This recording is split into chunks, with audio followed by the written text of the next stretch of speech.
कारेगावचा सरपंच निर्मला नवले देखील आपल्या सोबत आहे. ताई, काय सांगाल? एकंदरीत आपण पाहतोय चांगल्या पद्धतीचं नियोजन झालेलं आहे. 1000-1500हून अधिकचे प्रवासी जे आहेत ते आपल्या सोबत मोफत उज्जैनला निघालेले आहेत. या ठिकाणी ज्योतिताईंचं नेहमीच सहकार्य असतं. त्यांच्या विशेष प्रयत्नातून उज्जैनला ही विशेष ट्रेन निघालेली आहे. काय सांगाल आपण?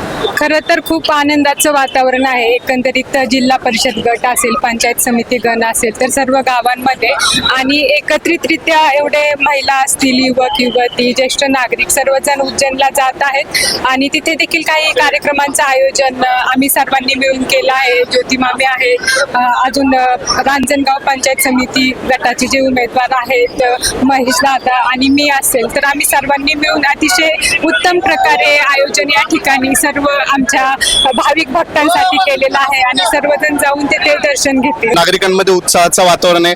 महिलांमध्ये जे आहे ज्योतिताईंप्रती आदराचं वातावरण या ठिकाणी. एकंदरीत काय परिस्थिती आपल्या झेडपी गटामध्ये सध्या?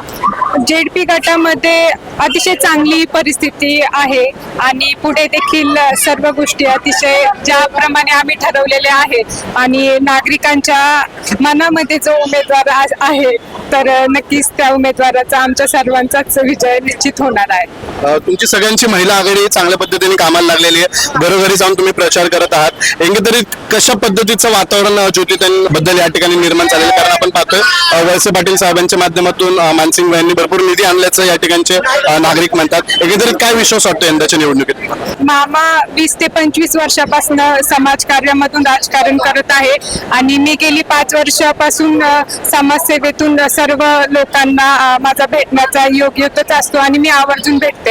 आम्ही मामा आणि मी, आता ज्योती मामी देखील आहे, तर आम्ही त्यांच्या ज्या काही समस्या असतील तर त्या नेहमीच सोडवत असतो. वेगवेगळ्या गावांना जाऊन वळसे पाटील साहेब देखील बरोबर असतात तर भेट देत असतो.